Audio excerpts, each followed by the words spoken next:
اعوذ باللہ من الشیطان الرجیم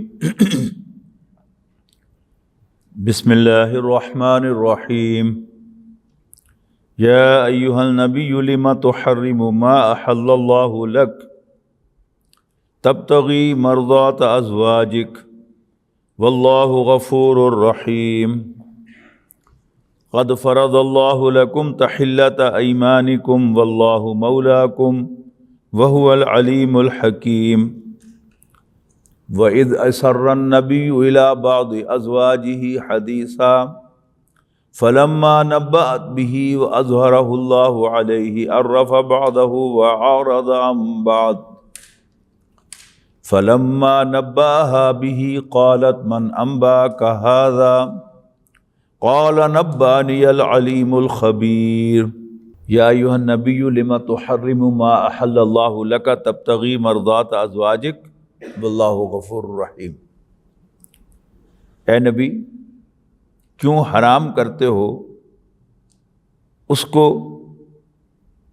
جس کو اللہ نے تمہارے لیے حلال کیا ہے۔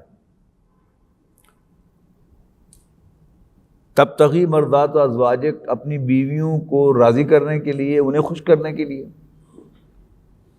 واللہ غفور رحیم، اور اللہ بخشنے والا مہربان ہے۔ قرآن مجید کے یہ دو صورتیں جوڑے کی حیثیت رکھتی ہیں۔ دونوں کا آغاز یا ایھا النبی کے الفاظ سے ہوا ہے، اے نبی صلی اللہ علیہ وسلم۔ دونوں میں ازواجی زندگی کا تذکرہ ہے۔ سورۃ طلاق میں ایک ایکسٹریم کہ جب میاں بیوی کے درمیان کوئی مطابقت پیدا نہ ہو سکے اور نوبت طلاق تک پہنچ جائے، یہ ایک ایکسٹریم ہے۔ دوسری ایکسٹریم کیا ہے کہ میاں بیوی کے درمیان الفت، محبت، موافقت اتنی زیادہ بڑھ جائے کہ وہ ایک دوسرے کو خوش کرنے کے لیے اللہ کی حدود کو پامال کریں۔ طلاق کا ذکر سورۃ طلاق میں ہے ایک ایکسٹریم کا۔ دوسری ایکسٹریم جو ہے وہ موضوع بنی ہے اس سورت کا، سورۃ تحریم۔ تحریم کے لفظی معنی ہی حرام کرنے کے ہیں۔ نبی اکرم صلی اللہ علیہ وسلم سے کہا گیا یا ایھا النبی لم تحرم ما احل اللہ لک، اے نبی جو چیز اللہ نے تمہارے لیے حلال کی ہے اس کو تم کیوں حرام کرتے ہو؟ تبتغی مرضات ازواجک، صرف اپنی بیویوں کو خوش کرنے کے لیے، یعنی بیوی کے ساتھ الفت، محبت، اٹیچمنٹ، ایک دوسرے کے لیے ایثار، قربانی مطلوب ہے، لیکن جہاں درمیان میں اللہ کی حد کی لائن آ جائے اس کو کراس کرنے کی اجازت نہیں ہے۔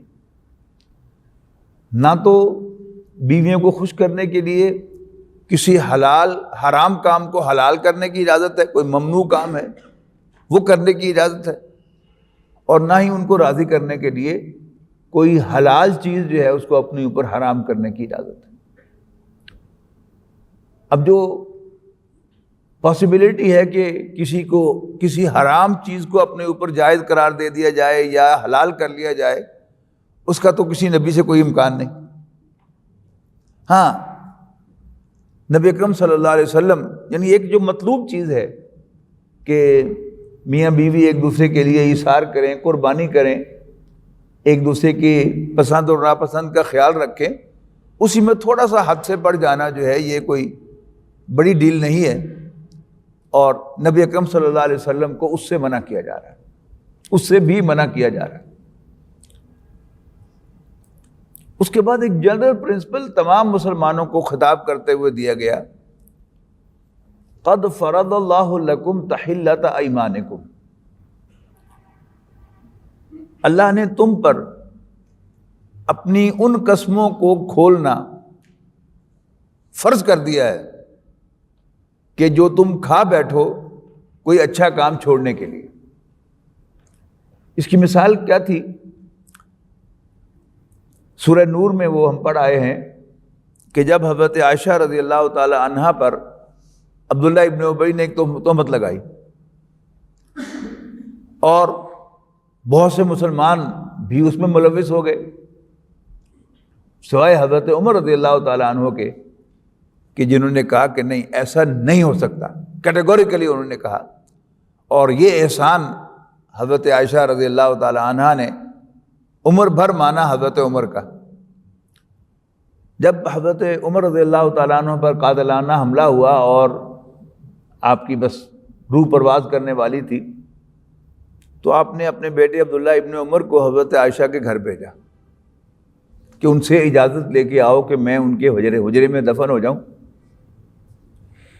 اور بڑی خاص انسٹرکشن دے کر بھیجا کہ تم نے یہ نہیں کہنا کہ مجھے امیر المومنین نے بھیجا ہے، تم نے جا کر کہنا ہے کہ مجھے عمر بن خطاب نے بھیجا ہے اور وہ اجازت مانگ رہے ہیں کہ آپ کے حجرے میں دفن ہو جاؤں۔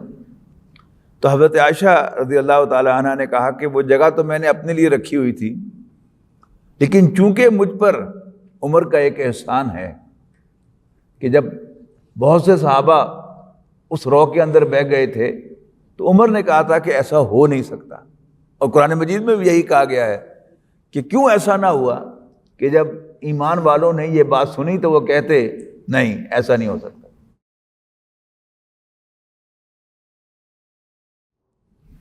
حضرت ابوبکر رضی اللہ تعالیٰ عنہ کا ایک بھانجا جو ہے وہ بھی یعنی قریبی رشتہ دار تھا، یعنی حضرت ابوبکر کا بھانجا مینز حضرت عائشہ کا کزن، وہ بھی اس میں بہت بڑھ چڑھ کر ملوث ہوا۔ اور جو گھر کا بندہ ہوتا ہے، کزن ہوتا ہے، اس کے لیے حضرت عائشہ کی پہلی حیثیت کیا ہے کہ وہ کزن ہے، بعد کی حیثیت ہے کہ وہ اللہ کے رسول کی بیوی ہے۔ ہمارے لیے حضرت عائشہ کی پہلی حیثیت کیا ہے کہ وہ امیر المومنین ہے، دوسری حیثیت کیا ہے کہ حضرت ابوبکر کی بیٹی ہے۔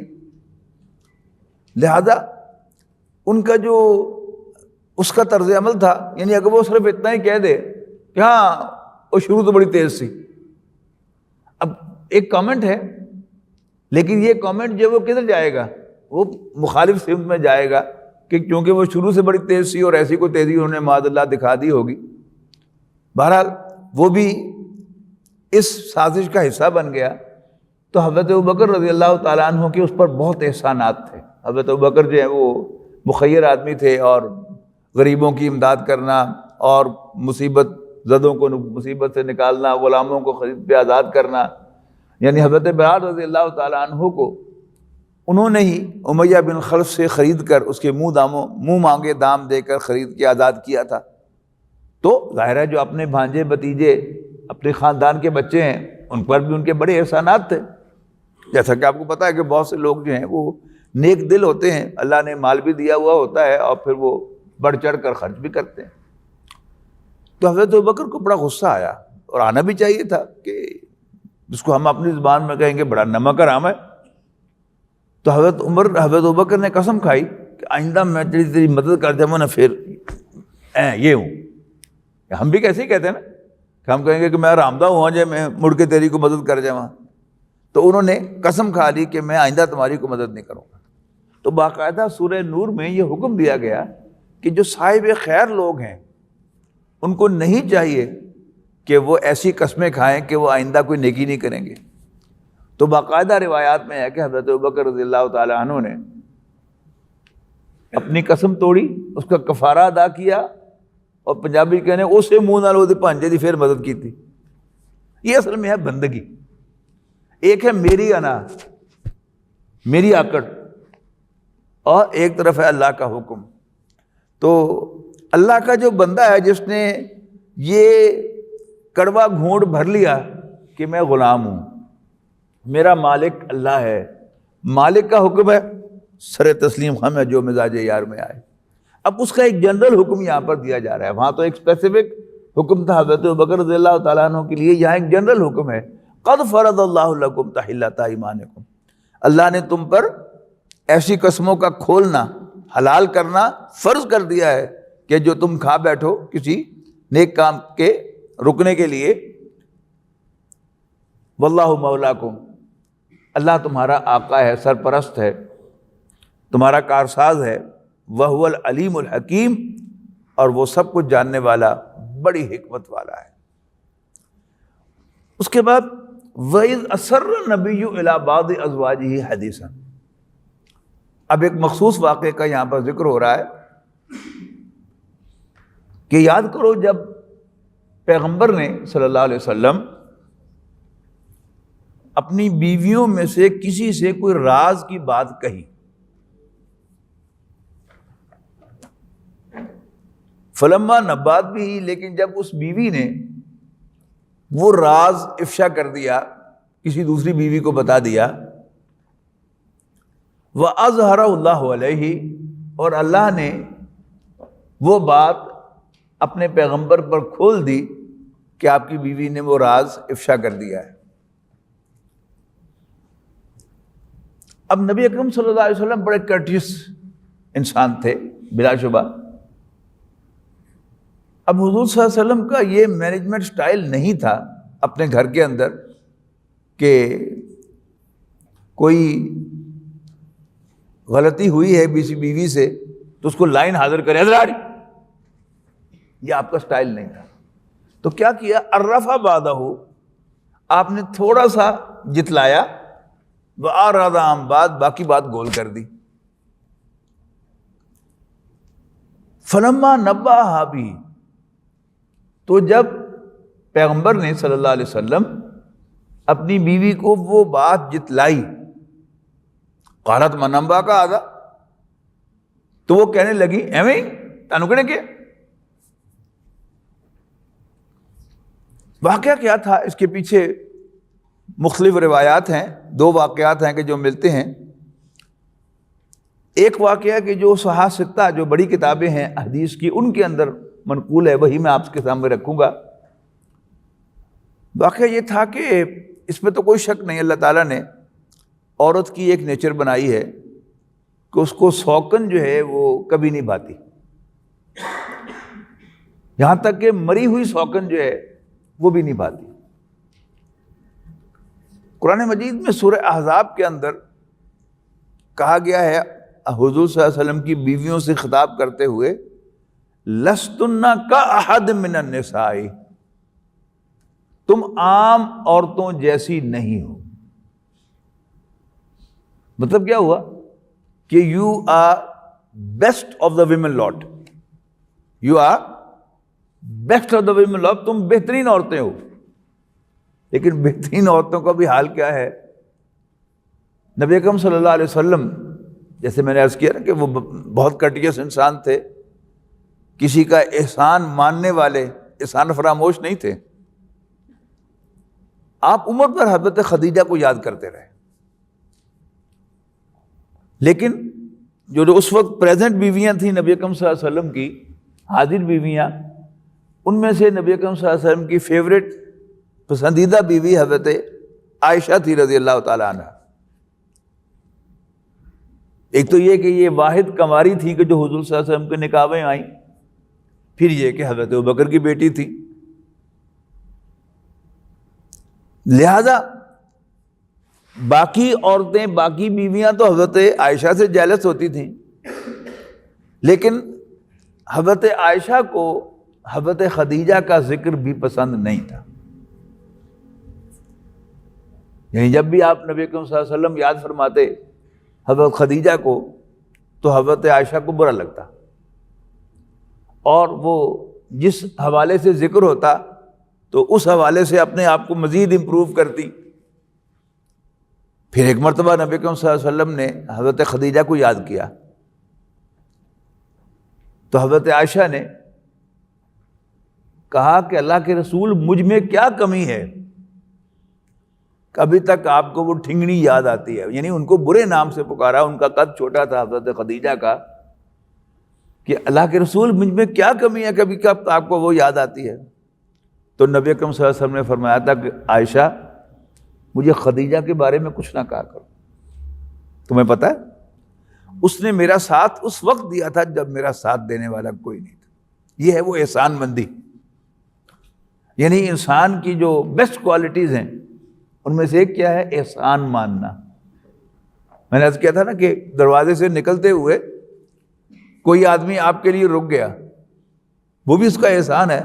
اگر وہ دھکا دے کے باہر نکل جاتا تو آپ کیا کر لیتے؟ تو نکلتے ہوئے اس کا شکر ادا کرنا، تھینک یو۔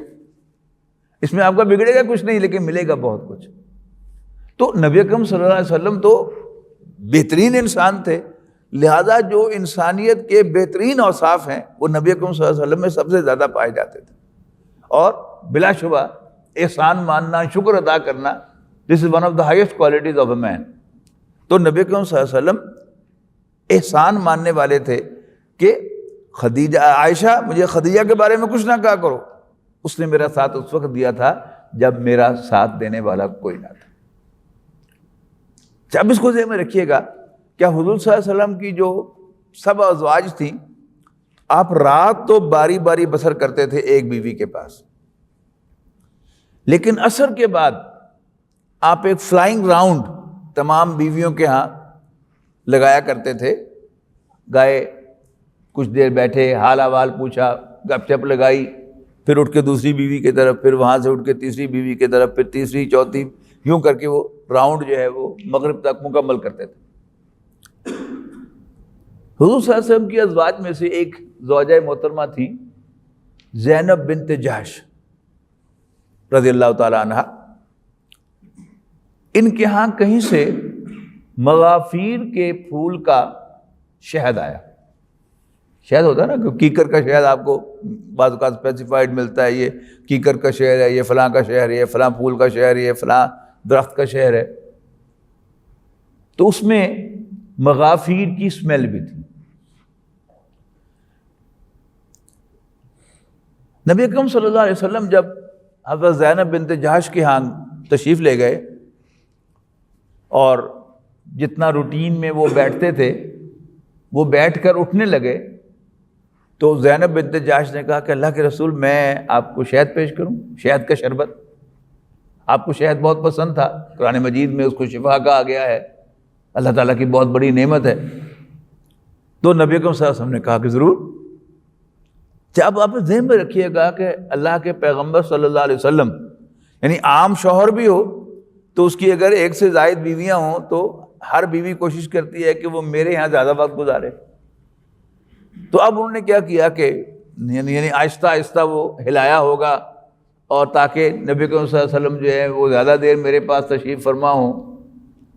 پھر آپ کو پیش کیا، اور نبی اکرم صلی اللہ علیہ وسلم انکرٹیس نہیں تھے کہ بس آخری گھونٹ پیتے اور اٹھ کے چل پڑتے۔ اب کرٹسی کیا تقاضا کرتی ہے کہ وہ شربت پی کر، ایک تو ظاہر ہے کہ وہ ہماری طرح ڈھیک لگا کر تو نہیں پیتے ہوں گے، آہستہ آہستہ پیا، اور پھر پینے کے بعد بھی کچھ دیر مزید وہاں تشریف فرما ہوئے، تو 10-15 منٹ ان کو فالتو مل گئے۔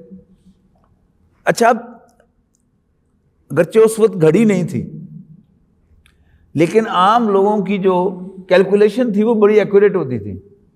اب روز کی حضور صلی اللہ علیہ وسلم روٹین ہے کہ آپ مسجد نکلے، پہلے فلاں بیوی کے ہاں، پھر کچھ دیر کے بعد اس کے ہاں، تو ہر بیوی کو اندازہ تھا کہ تقریباً اتنی دیر میں نبی اکرم صلی اللہ علیہ وسلم نماز ختم ہونے کے بعد میرے یہاں آئیں گے۔ جب حضرت زینب بنت جحش کے ہاں دیر ہوئی تو اس کے بعد جتنی بھی بیویاں ہیں وہ سارا سرکل جو ہے وہ ڈیلے ہو گیا، اور آپ ان کے ہاں دیر سے تشریف لے گئے۔ حضرت زینب بنت جحش نے یہ کیا کہ جب بھی اب اگلے روز، پھر اس سے اگلے روز، پھر اس سے اگلے روز نبی صلی اللہ علیہ وسلم تشریف لاتے، اور جب آپ اٹھنے لگتے تو کہتی کہ میں آپ کو شربت پیش کروں، تو نبی صلی اللہ علیہ وسلم کہتے ضرور۔ اب پھر وہ ہر روز 10-15 منٹ فالتو وہ نبی اکرم صلی اللہ علیہ وسلم کو انگیج کر لیتے۔ اب باقی بیویوں کو تشویش ہوئی، چکر کی ہے، تو انہوں نے پھر تحقیق کی، غور کیا، اچھا، یہ زینب جو ہے وہ نبی اکرم صلی اللہ علیہ وسلم کو مغافیر کا شہد پیش کرتی ہے۔ اب پھر سر جوڑ کر بیٹھیں گے، اب کیا چکر چلایا جائے کہ یہ ہم نبی اکرم صلی اللہ علیہ وسلم کو اس سے دور کر سکیں۔ تو طے یہ ہوا کہ نبی اکرم صلی اللہ علیہ وسلم زینب سے اٹھ کر جس بیوی کے پاس بھی جائیں تو نبی اکرم صلی اللہ علیہ وسلم سے وہ بیوی کہے کہ اللہ کے رسول آپ کے منہ سے اسمیل آ رہی ہے۔ اب نبی اکرم صلی اللہ علیہ وسلم کو بدبو سے بڑی نفرت تھی، یہ سب کو معلوم تھا۔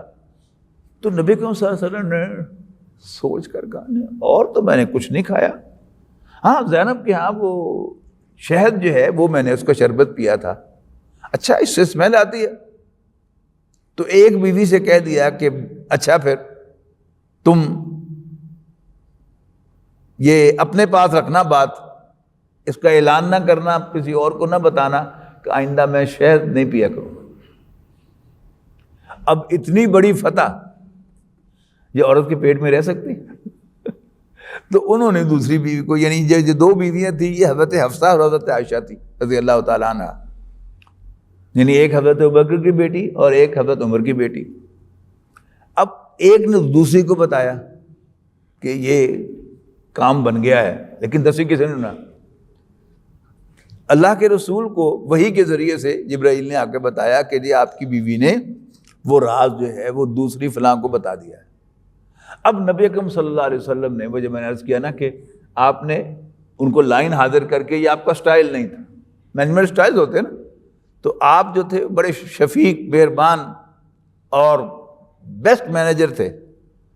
تو آپ نے کیا کیا، بس صرف ایک حوالہ سا دیا کہ تم نے وہ راز افشا کر دیا ہے. انہوں نے کیا کہا، یعنی الفاظ پڑھیے گا، وَإِذْ أَسَرَّ النَّبِيُّ إِلَىٰ بَعْضِ أَزْوَاجِهِ حَدِيثًا. یاد کرو جب پیغمبر صلی اللہ علیہ وسلم نے اپنی بیویوں میں سے کسی کو کوئی راز کی بات بتائی، فلما نبات بھی، لیکن جب انہوں نے اس راز کو افشا کر دیا، لیک کر دیا، وَأَظْهَرَهُ اللَّهُ عَلَيْهِ، اور اللہ نے اپنے پیغمبر کو اس کے بارے میں آگاہ کر دیا. عرف بعضہ، تھوڑا سا اشارہ کیا، تھوڑا سا مینشن کیا، وَأَعْرَضَ عَن بَعْضٍ، اور باقی بات جو ہے اس سے کنارہ کشی اختیار کر لی، جس کو میں نے پنجابی محاورے میں کہا باقی گل گول کر دی.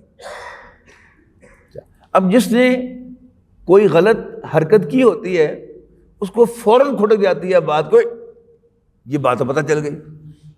تو آپ صرف اشارے پر اس اہلیہ محترمہ نے نبی اکرم صلی اللہ علیہ وسلم سے کہا، فلما نباہا بھی، تو جب انہوں نے اس کو جتلایا، قالت من انباک ھذا،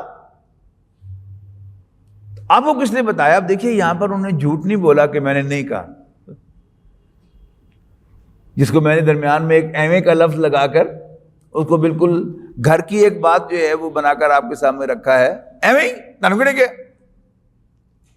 تو نبی اکرم صلی اللہ علیہ وسلم نے فرمایا، قال نبانی العلیم الخبیر، مجھے اس ہستی نے مطلع کیا ہے کہ جو علیم، سب کچھ جاننے والی، خبیر، ہر چیز سے خبردار ہے.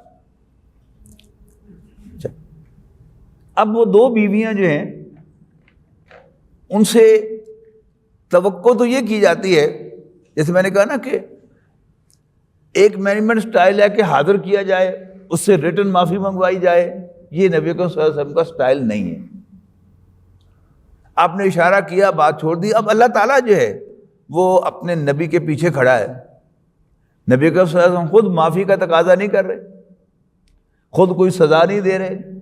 گھر کی زندگی ہے، گھریلو زندگی میں یہ باتیں ہوتی رہتی ہیں، لیکن اللہ تعالیٰ جو ہے وہ اپنے نبی کی رسپیکٹ کروانا چاہتا ہے. تو کیا فرمایا، یہ قرآن مجید کا وہ مقام ہے کہ جس میں نبی اکرم صلی اللہ علیہ وسلم کی بیویوں کو براہ راست حاضر کے صیغے میں سیکنڈ پرسن میں خطاب کیا گیا ہے. ایک حصہ، ایک مقام ہے سورۃ احزاب میں، یعنی 21ویں اور 22ویں پارے کے جنکشن پر جو آیات ہیں ادھر اور ادھر، ان میں بھی یہی معاملہ ہے کہ یا نساء نبی، اے نبی کی بیویوں کہہ کر ان کو خطاب کیا گیا ہے. اگرچہ اس کے آگے پیچھے جو ہے سورۃ احزاب میں یہ بھی ہے کہ کل ازواجک و بناتک نساء المؤمنین، اے نبی کہہ دو اپنی بیویوں، اپنی بیٹیوں اور مسلمان عورتوں سے. اور سورہ نور میں کہا گیا کل المؤمنین اور کل المؤمنات، مومن مردوں سے کہہ دو، مومن عورتوں سے کہہ دو، یعنی براہ راست خطاب نہیں ہے.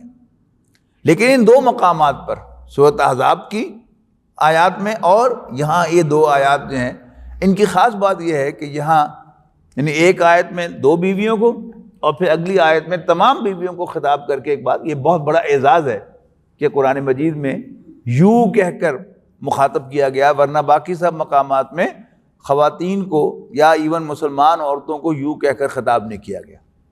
ہمارے فقہاء کے درمیان ایک اختلاف ہے، کہ ہمارے 4 جو فقہائے امت ہیں اہل سنت کے، امام ابو حنیفہ، امام مالک، امام شافعی اور امام احمد بن حنبل، ان میں سے 3 جو ہیں، پہلے 3 جن کا میں نے ذکر کیا ہے، امام ابو حنیفہ، امام مالک اور امام شافعی، وہ اس رائے کے قائل ہیں کہ قرآن مجید میں جہاں بھی جمع مذکر کا صیغہ استعمال ہوا ہے، میسکولن پلورل کا، اس سے صرف میسکولن یعنی مرد ہی مراد ہیں، عورتیں اس میں شامل نہیں ہیں جب تک کوئی اشارہ نہ ہو۔ صرف امام احمد بن حنبل رحمۃ اللہ علیہ یہ رائے رکھتے ہیں کہ چونکہ وہ میل ڈومینیٹڈ سوسائٹی تھی، لہذا میسکولن فارم استعمال کی گئی ہے، لیکن اس میں عورتیں آٹومیٹیکلی انکلوڈڈ ہیں، ٹھیک ہے جی۔ تو لیکن یہ جو 2 مقامات میں نے آپ کو گنوائے ہیں، اس میں باقاعدہ حضور صلی اللہ علیہ وسلم کی ازواج کو یوں کہہ کر خطاب کیا گیا ہے۔ تو کیا فرمایا؟ اب ان 2 سے پہلے خطاب ہے، ان تتوبا الی اللہ، اگر تم اللہ کی جناب میں توبہ کرو، فقط سقط قلوبکما، تو تمہارے دل تو مائل ہیں ہی۔ یعنی عام طور پر یہ سقط جو ہے، اس کا ترجمہ کیا گیا ہے کہ تمہارے دل جو ہیں وہ کج ہیں، ٹیڑھے ہیں، تمہارے اندر ایورشن ہے۔ لیکن مولانا اصلاحی صاحب کے استاد امام حمید الدین فراہی رحمۃ اللہ علیہ نے باقاعدہ کلام عرب سے اس کی مثالیں دی ہیں کہ یہ سقط جو ہے یہ دونوں طرف استعمال ہوتا ہے، جیسے رغبت عربی زبان میں دونوں طرف استعمال ہوتا ہے، توبہ عربی زبان میں دونوں طرف استعمال ہوتا ہے۔ رغبت جو ہے، اگر رغبت الہ ہو تو یہ انکلینیشن کے معنوں میں ہے، اور رغبت ان ہو تو وہ ڈکلینیشن کے معنوں میں ہے۔ اسی طرح سقط جو ہے یہ انکلائنڈ ہونے کے معنوں میں بھی ہے اور ڈکلائن کرنے کے معنوں میں بھی ہے۔ تو یہاں جو سوٹیبل ترجمہ بنتا ہے وہ کیا ہے کہ اگر تم دونوں توبہ کرو اللہ کی جناب میں تو تمہارے دل تو مائل ہیں ہی۔ اچھا، یہ ہوتا ہے کہ ایک جو آفیسر ہوتا ہے نا، بڑا روڈ قسم کا، سخت قسم کا، اور اس کی اپنے سبارڈینیٹ کے ساتھ کوئی اچھی ریلیشن شپ نہیں ہوتی، صرف باس اینڈ سبارڈینیٹ ریلیشن ہوتا ہے، تو سبارڈینیٹ اس سے ڈرتا بھی ہے اور غلطی ہو جائے تو فوراً معافی مانگتا ہے۔ لیکن اگر باس جو ہے وہ بڑا کائنڈ ہو اور بڑا اچھی طرح پیش آتا ہو اپنے رفقا کے ساتھ، تو چھوٹی موٹی غلطی پر وہ یہ ضرورت محسوس نہیں کرتا کہ باقاعدہ اس سے کوئی معافی مانگے۔ اب چونکہ نبی اکرم صلی اللہ علیہ وسلم بہت شفیق اور مہربان ہسبینڈ تھے، لہذا دل میں ندامت ہونے کے باوجود وہ انکلائنڈ محسوس نہیں کرتی کہ ہم باقاعدہ جا کر حضور صلی اللہ علیہ وسلم سے معافی مانگے اور اللہ تعالیٰ کے حضور کو توبہ کریں۔ تو وہ کہا جا رہا ہے کہ ان تتوبا الی اللہ، اگر تم اللہ کے حضور توبہ کرو، فقط سقط قلوبکما، تو تمہارے دل تو مائل ہیں ہی۔ وَإِن تَظَاهَرَ عَلَيْهِ، اور اگر تم اللہ کے رسول کے خلاف جتھے بازی کرو گی، اور یہ جتھے بازی جو ہے یہ 2 واقعات پیش آئے، ایک یہ واقعہ ہے سیرت میں اور ایک ایلا کا واقعہ ہے کہ نبی اکرم صلی اللہ علیہ وسلم کی بیویوں نے ایک وفد بنا کر نبی اکرم صلی اللہ علیہ وسلم کے پاس ایک پیٹیشن جو ہے وہ لے کر گئیں۔ وہ کیا تھی کہ اللہ کے رسول، اب تو مال غنیمت بہت سا آ گیا ہے، مال فے آ گیا ہے، آپ ہمارا جیب خرچ جو ہے وہ بھی بڑھا دیں۔ تو نبی اکرم صلی اللہ علیہ وسلم کو یہ بہت ناپسند ہوا، اور آپ نے 1 مہینے کا ایلا کیا۔ ایلا کہتے ہیں کسی شخص کا یہ طے کر لینا کہ میں 2 دن کے لیے، 4 دن کے لیے، 1 ماہ کے لیے، 2 ماہ کے لیے، 3 ماہ کے لیے، تو میکسیمم 4 ماہ ہو سکتے ہیں ایلا کے، کہ میں تم سے کوئی تعلق نہیں رکھوں گا۔ تو نبی اکرم صلی اللہ علیہ وسلم نے بھی اپنی ازواج سے 1 ماہ کا ایلا کیا، اور مسجد نبوی کے اوپر ایک چبوترا بنایا گیا، اس میں آپ نے 1 ماہ قیام کیا۔ اور اس کے بعد پھر جو آیات نازل ہوئیں اس میں بھی نبی اکرم صلی اللہ علیہ وسلم کی ازواج کو ڈانٹا گیا کہ اے نبی، اپنی بیویوں سے کہو کہ اگر تمہیں دنیا کا مال چاہیے اور دنیا کی زیب و زینت چاہیے تو آؤ، میں تمہیں دنیا کا مال دے کر رخصت کر دوں، لیکن اگر تمہیں اللہ اور اس کے رسول کی رفاقت چاہیے تو پھر تمہیں اسی طرح رہنا ہوگا۔ وہ جو اقبال نے کہا نا کہ میرا طریق امیری نہیں فقیری ہے، خود ہی نہ بیچ غریبی میں نام پیدا کر۔ تو نبی اکرم صلی اللہ علیہ وسلم کا جو فقر تھا یہ اختیاری فقر تھا، یہ فورس فقر نہیں تھا نبی اکرم صلی اللہ علیہ وسلم پر کہ جب مسلمانوں کے عام گھرانوں میں وسعت تھی تو لیکن نبی اکرم صلی اللہ علیہ وسلم کے گھرانوں میں کئی دن چولہا نہیں جلتا تھا، کھانا نہیں پکتا تھا، کہ نبی اکرم صلی اللہ علیہ وسلم نے اپنے لیے آپٹ کیا ہوا تھا کہ میں فقیرانہ زندگی بسر کروں گا، تو میرا طریق امیری نہیں فقیری ہے، خود ہی نہ بیچ غریبی میں نام پیدا کر۔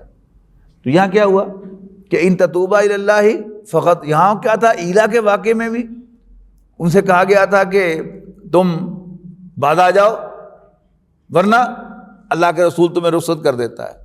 یہاں بھی بات جو ہے وہی کہی جا رہی ہے کہ ان تتوبا الی اللہ فقط سخط قلوبکما وان تظاہر علیہ، اگلی آیت میں وہ بات آئے گی، اور اگر تم نبی کے خلاف کوئی جتھے بازی کرو گی تو یہ جتھے بازی جو ہے میں آپ کے اس لیے سورۃ احزاب کا حوالہ دیا ہے کہ ایلا کا واقعہ پیش آیا، وہاں بھی آپ نے کس بات کو مائنڈ کیا کہ انہوں نے اپنی ذاتی کو فیلنگ آ کر حضور صلی اللہ علیہ وسلم سے بیان نہیں کی، لیکن جتھے بازی کی، جس کو یعنی آپ کے ادارے میں جب یونین جو ہے وہ آ کر کوئی بات جو ہے وہ کرے گی تو اس کو آپ جو ہے وہ اس پر سیریسلی نوٹس لیں گے، لیکن اگر کوئی شخص انڈیویجولی آ کر اپنا کوئی مسئلہ بیان کرے گا you will be very considerate, بڑا ایک نیچرل سا ایک فنامنن ہے نا۔ تو ان تتوبا الی اللہ فقط سقط قلوبکما وان تظاہر علیہ، اور اگر تم نبی کے خلاف جتھے بازی کرو گی تو یا سن لو فإن اللہ هو مولاہ، نبی کا کچھ نہیں بگاڑ سکو گی، اس لیے کہ اللہ نبی کا سرپرست ہے، آقا ہے، مولا ہے۔ فإن اللہ هو مولاہ وجبریل وصالح المؤمنین، اور جبریل بھی اس کا پشت پناہ ہے اور نیک مومن بھی اس کے سر پشت پناہ ہے۔ وہ ایلا کے واقعے میں ایک بڑا زبردست واقعہ پیش آیا تھا کہ حضرت عمر رضی اللہ تعالیٰ عنہ کسی خاص بات کے نبی صلی اللہ علیہ وسلم کے ساتھ شیئر کرنے کے لیے آپ گئے اس چبوترے میں حضور صلی اللہ علیہ وسلم سے ملاقات کرنے کے لیے، تو جو اس وقت دربان بٹھایا ہوا تھا نبی اکرم صلی اللہ علیہ وسلم نے کسی صحابی کو، تو اسے آپ نے کہہ رکھا تھا کہ بھئی کسی کو میرے پاس آنے کی اجازت نہیں ہے۔ تو حضرت عمر رضی اللہ تعالیٰ عنہ نے کہا کہ جی میں نے اللہ کے رسول سے بڑی اہم بات کرنی ہے، اس نے کہا جی اندر جانے کی اجازت نہیں ہے۔ تو حضرت عمر رضی اللہ تعالیٰ عنہ نے باہر سے کہا تھا کہ اللہ کے رسول یہ نہ سمجھیے کہ میں حفصہ کی سفارش کرنے کے لیے آیا ہوں، آپ حکم دیں گے تو میں حفصہ کا سر لے کر آپ کی خدمت میں حاضر ہو جاؤں۔ یہ ہے صحابیت، یہ ہے لائلٹی اللہ اور اس کے رسول کے ساتھ۔ تو یہاں کیا فرمایا جا رہا ہے کہ اگر تم اس کے خلاف جتھے بازی کرو گے تو یاد رکھنا اللہ اس کا پشت پناہ ہے اور جبرائیل اس کا پشت پناہ ہے اور نیک مسلمان بھی اس کے پشت پناہ ہے، تمہارے باپ بھی تمہارا ساتھ نہیں دیں گے۔ والملائکۃ بعد ذلک ظہیر، اور آن ٹاپ آف دیٹ سب کے سب فرشتے بھی پیغمبر کے طرفدار اور مددگار ہیں۔ اس کے بعد ساری عورتوں سے، تمام بیویوں سے حضور صلی اللہ علیہ وسلم کی تمام ازواج کو خطاب کرتے ہوئے کہا عصا ربہ ان طلقکن، یعنی وہ پنجابی کا بڑی تڑی لگائی ہے اللہ تعالیٰ نے، سن لو اگر اللہ کا پیغمبر تمہیں طلاق دے دے تو کچھ بعید نہیں، کچھ عجب نہیں، ہو سکتا ہے ان یبدلہ ازواجا خیرا منکن، کہ اللہ اپنے پیغمبر کے لیے ریپلیس کر دے تم سے بہتر بیویاں، اللہ تمہاری جگہ تم سے بہتر بیویاں اپنے نبی کے لیے لے آئے۔ کس کس کے اعتبار سے بہتر؟ خیرا منکن، تم سے بہتر، مسلمات، مسلمان ہونے کے اعتبار سے، مومنات، ایمان والیاں ہونے کے اعتبار سے، قانتات، فرما بردار ہونے کے اعتبار سے، تائبات، توبہ کرنے والیاں ہونے کے اعتبار سے، عابدات، عبادت گزار ہونے کے اعتبار سے، سائحات، روزے رکھنے والیاں ہونے کے اعتبار سے، ثیبات و ابکارا، وہ شوہر آشنا بھی ہو سکتی ہیں مطلقہ اور بیوہ، یا ابکار ورجنز بھی ہو سکتی ہیں۔ بڑی سخت آیت ہے۔ عصا ربہ ان طلقکن یبدلہ ازواجا خیرا منکن مسلمات مومنات قانتات تائبات عابدات سائحات طیبات وابکارا۔ یا ایھا الذین آمنوا، اب تمام ایمان والوں سے خطاب ہے اسی گھریلو زندگی کے بارے میں۔ اے ایمان والو، قوا انفسکم واہلیکم نارا، بچاؤ اپنے آپ کو اور اپنے اہل و عیال کو ایک ایسی آگ سے، وقودھا الناس والحجارہ، جس کا ایندھن بنیں گے انسان اور پتھر۔ ایک تو یہ بات نوٹ کیجئے پہلے کہ کیا مطلب ہے اس کا۔ بعض لوگوں نے اس کا مطلب یہ لیا ہے کہ کیونکہ وہ شرک کا ماحول تھا، اور بتایا گیا ہے کہ وہ پتھر جن کے تم بت بناتے ہو وہ بھی تمہارے ساتھ جہنم میں ہوں گے۔ میرا ذاتی احساس یہ ہے کہ یہ آگ کی شدت کو بتانے کے لیے، یعنی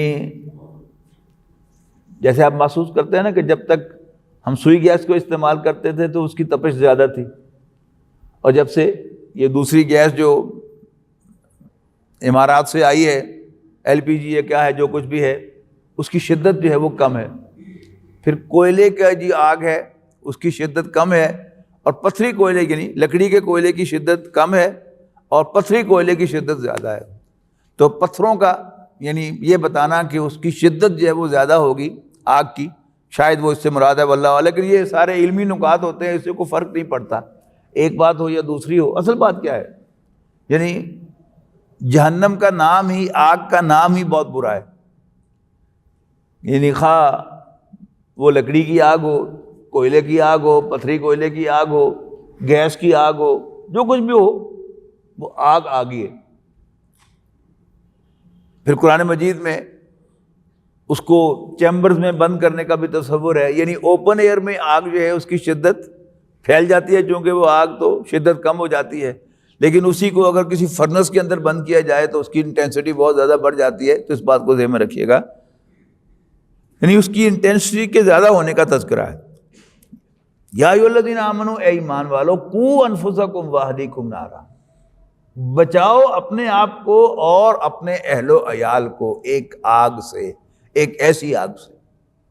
قرآن مجید میں ایک احکام ہے اور ایک قرآن مجید کی ڈائریکشن ہے۔ ڈائریکشن جو ہے یہ اوور رائڈ کرتی ہے احکام کے اوپر، یعنی آپ نے کاروبار کرنا ہے تو اس میں کیا حلال ہے کیا حرام ہے، آپ امپلائر ہیں تو کیا کرنا ہے کیا نہیں کرنا، آپ امپلائی ہیں تو کیا کرنا ہے کیا نہیں کرنا، یہ کیا ہے، یہ احکام ہے۔ لیکن ڈائریکشن اوور آل اوپر ہے، اور وہ ڈائریکشن، اس کی میں مثال اگر آپ کو دوں کہ سورہ نازعات میں فرمایا گیا فَأَمَّا مَن طَغَىٰ وَآثَرَ الْحَيَاةَ الدُّنْيَا فَإِنَّ الْجَحِيمَ هِيَ الْمَأْوَىٰ، بس جس کسی نے بھی سرکشی کی، بغاوت کی، اچھا بغاوت کا ثبوت کیا دیا، وَآثَرَ الْحَيَاةَ الدُّنْيَا، اور اس نے دنیاوی زندگی کو پرائرٹی دی، پریفرنس دی، یہ بغاوت ہے۔ فَإِنَّ الْجَحِيمَ هِيَ الْمَأْوَىٰ، تو جہنم اس کا ٹھکانہ بنے گی۔ وَأَمَّا مَنْ خَافَ مَقَامَ رَبِّهِ، اس کے مقابلے میں وہ شخص جو اپنے رب کے سامنے کھڑے ہونے سے ڈرتا رہا، وَنَهَى النَّفْسَ عَنِ الْهَوَىٰ، اور اس نے اپنے آپ کو خواہشات کے پیچھے چلنے سے روک لیا، فَإِنَّ الْجَنَّةَ هِيَ الْمَأْوَىٰ، تو جنت اس کا ٹھکانہ ہے۔ تو ڈائریکشن طے ہوگی نا کہ ہم دنیا میں چل رہے ہیں، احکام تو بعد میں آئیں گے نا کہ کیا کاروبار کیسے کرنا ہے کیسے نہیں کرنا۔ اگر وہ اصل ڈائریکشن سامنے ہو کہ میں نے مرنا ہے، اللہ کے حضور پیش ہونا ہے، جواب دہی کرنی ہے، تو بہت سارے کام تو خود بخود ہی سیدھے ہو جائیں گے، مفتی صاحب سے جا کے فتویٰ لینا ہی نہیں پڑے گا کہ یہ کام جائز ہے کہ ناجائز، وہ تو کہیں ڈیٹیل میں جا کے پوچھنا پڑے گا نا۔ اوور آل اگر انسان کے دل میں خوف خدا ہو، اللہ کے حضور پیشی جو ہے وہ یاد ہو، تو پھر کام سیدھے ہو جاتے ہیں۔ وہ کیا ہے، وہ ڈائریکشن ہے۔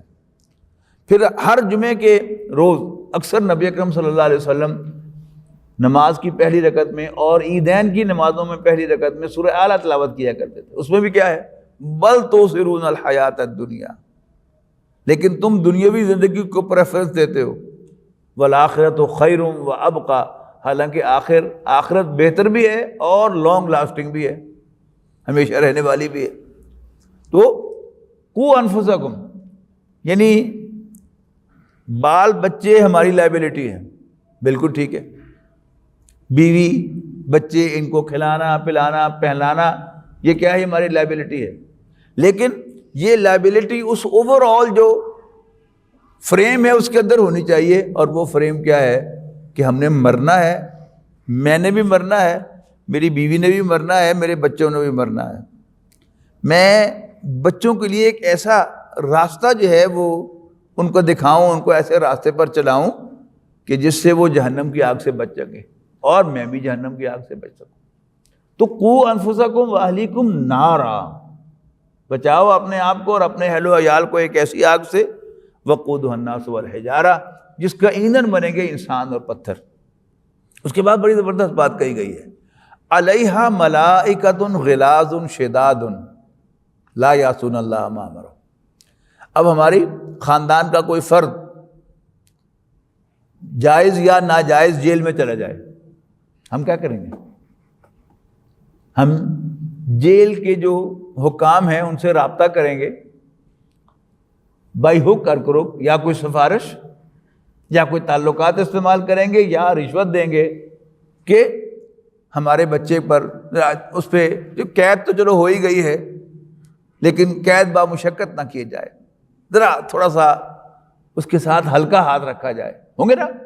اب یہاں وضاحت کیا ہو رہی ہے؟ اب جیل کے جو عملہ ہے جیل کا وہ حکومت کا ملازم ہے اور اس کی ڈیوٹی کیا ہے کہ جو بھی کورٹ آرڈرز ہیں ان کی کمپلائنس کرے. ہم کیا کوشش کر رہے ہوں گے کہ تھوڑی سی وہ اس میں سے تھوڑی سا ہاتھ اولا کر لے. تو اب جہنم کے جو فرشتے ہیں ان کے بارے میں کہا جا رہا ہے علیہا ملائکۃ غلاظ شداد. جہنم پر ایسے فرشتے مقرر کیے گئے ہیں جو بڑے سخت مزاج اور روڈ ہیں. لا یعصون اللہ ما امرہ، اللہ جو حکم انہیں دے گا اس کی خلاف ورزی نہیں کریں گے. وَيَفْعَلُونَ مَا يُؤْمَرُونَ، بلکہ وہی کچھ کریں گے جس کا انہیں حکم دیا جائے گا. ایک دم قیامت کا نقشہ کھینچا گیا کہ قیامت کے دن کافروں سے کہا جائے گا یا ایھا الذین کفروا، اے کافرو لا تعتذروا اليوم، آج کوئی معذرتیں پیش نہ کرو. انما تجزون ما کنتم تعملون، یقیناً تمہیں تمہاری اپنی ہی کرتوتوں کا بدلہ دیا جا رہا ہے، تم پر کوئی زیادتی نہیں ہو رہی. اگر تو زیادتی ہو تو تم ریکویسٹ کر سکتے ہو کہ جی زیادتی نہ کی جائے اور مجھے جو ہے وہ رعایت دی جائے. زیادتی نہیں ہو رہی تم پر، یو ڈیزرو دس، لہذا تم اب اس سزا کو بھگتو. بارک اللہ لی و لکم فی القرآن العظیم ونفعنی و ایاکم بالآیات والذکر الحکیم. بہت شکریہ.